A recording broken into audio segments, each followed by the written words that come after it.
આજરોજ ટ્રાયલ કોર્ટમાં નામદાર એડિશનલ સેશન જજમાં ટીઆરપી અગ્નિકાંડની આજે મેટર હતી.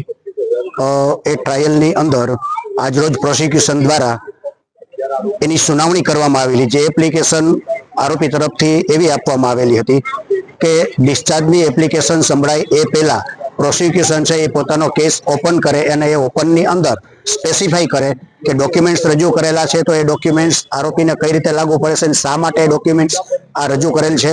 એ ઉપરાંત કયા કયા વિટનેસોને તપાસવા માંગે છે અને કયા વિટનેસ એ પુરાવો આ આરોપી વિરુદ્ધ આપેલું છે. આવા આરોપી નંબર 1 ધવલ અને આરોપી નંબર 4 નીતિન લોઢા દ્વારા એપ્લિકેશન આપવામાં આવેલી. એની આજરોજ સુનાવણી થયેલી અને એ સુનાવણીમાં મેઇન પ્રોસિક્યુશન તરફથી એવી રજૂઆત હતી કે જ્યારે 7/11/2024 ડી રજૂ કરવામાં આવેલું અને ડ્રાફ્ટ ચાર્જ આપવામાં આવેલો એ વખતે જ પ્રોસિક્યુશને પોતાનો કેસ ઓપન કરેલો અને જેની નોંધ પ્રોસિડિંગમાં પણ કરવામાં આવેલ હતી. એટલે આ તમામ સંજોગો હકીકતો લક્ષ્ય લઈ, બંને પક્ષની રજૂઆતો લક્ષ્ય લઈ અને નામદાર સેશન્સ અદાલતે બંને આરોપીઓની એપ્લિકેશન છે એ આજે રિજેક્ટ કરેલી છે અને ડિસ્ચાર્જ એપ્લિકેશનો જે આરોપીઓએ કરેલી છે એ આગામી 13/2 સુનાવણી માટે મુકરર કરવામાં આવેલ છે. અને બીજા અપડેટ ટીઆરપીમાં જોવામાં આવે તો કુલ નામદાર હાઈકોર્ટની અંદર 7 એપ્લિકેશનો, બેલ એપ્લિકેશનો છે એ ઓર્ડર ઉપર હતી.